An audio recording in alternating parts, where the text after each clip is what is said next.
अस्सलामुअलैकुम। आज मैं आपके साथ शेयर करने जा रही हूँ अफगानी चिकन, जो कि बनाना बहुत ही आसान है और बहुत ही कम इंग्रेडिएंट में बन जाता है और बहुत ही टेस्टी बनता है। तो चले इसे बनाना स्टार्ट करते हैं। तो देखते हैं कि इसमें क्या क्या इंग्रेडिएंट डालेंगे। बहुत ही कम इंग्रेडिएंट है वैसे। यहाँ पे हाफ़ कप जो है मैंने ऑयल लिया है और साथ में ही हाफ़ के जी मैंने यहाँ पे चिकन लिया है, वो इसमें डालेंगे और इसे हम अच्छे से जो है भून लेंगे। इसे हम इतना भुनेंगे ताकि जो इसका कलर है बिल्कुल चेंज हो जाए। और अब इसमें हम डालेंगे 1 टेबल स्पून नमक। अब इसमें कोई स्पाइसी वगैरह नहीं डालना, ओनली खाली नमक डालना है। नमक डाल के इसे अच्छे से भून लेना है।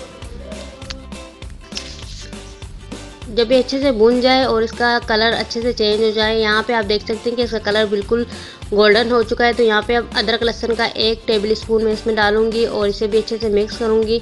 2 टमाटर थे मैंने जिसे ग्राइंड कर लिया है। आप चाहें तो चॉप करके भी डाल सकते हैं, लेकिन छिलका ज़रूर उतार दीजिएगा। इसमें ज़्यादा पानी वगैरह नहीं डालिएगा, बल्कि इसमें पानी डलता ही नहीं है। 1 टेबल स्पून के करीब यहाँ पे हम इसमें पानी ऐड कर देते हैं ताकि चिकन जो है हमारा अच्छे से गल जाए। इसे भी जो है मैं 1 टेबल स्पून पानी डाल के और इसे कवर करके रखती हूँ तकरीबन 10 मिनट के लिए, ताकि 10 मिनट में हमारा चिकन अच्छे से गल चुका है। अभी भी काफ़ी हद तक गल चुका है, लेकिन 10 मिनट में और अच्छे से गल जाएगा।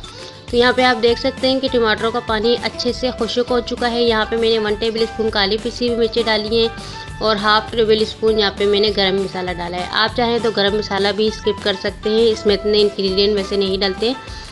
अपने टेस्ट के लिए तो हर कोई थोड़ा बहुत तो ऐड कर ही देता है। हरी मिर्ची भी साथ में मैंने डाल दी थी। 1 कप मेरे पास यहाँ पे दही है, वो इसमें ऐड करूँगी। अगर आपके पास मलाई है तो ज़रूर ऐड कीजिएगा, उससे भी इसका जो टेस्ट है बहुत ही ज़बरदस्त आता है। तो अब जो है मैं इसे थोड़ी देर कवर करके रखती हूँ ताकि जो है दही वगैरह का पानी भी अच्छे से हमारा ड्राई हो जाए।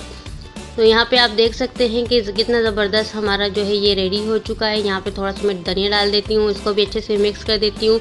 इसका फ्लेवर भी इसके अंदर आएगा तो इसका मज़ा दोबाला हो जाएगा। आपने ये रेसिपी ज़रूर ट्राई करनी है और इसका फाइनल लुक भी आप देख सकते हैं। मैं आपको जो है थोड़ी देर इसे कवर करके रखती हूँ, फिर मैं आपको डिश आउट करके दिखाती हूँ। तो ये देखें, ये थोड़ा सा हल्का सा हमारा ठंडा हो चुका है। तो अब मैं आपको डिश आउट करके दिखाती हूँ। अगर आपको मेरी आज की रेसिपी अच्छी लगी तो प्लीज़ लाइक, शेयर और सब्सक्राइब ज़रूर कीजिए। इसी के साथ लगे बेल आइकन के बटन को भी ज़रूर प्रेस करें और अपना बहुत सारा ख्याल रखिएगा। मुझे भी दुआओं में याद रखना। अल्लाह हाफिज़।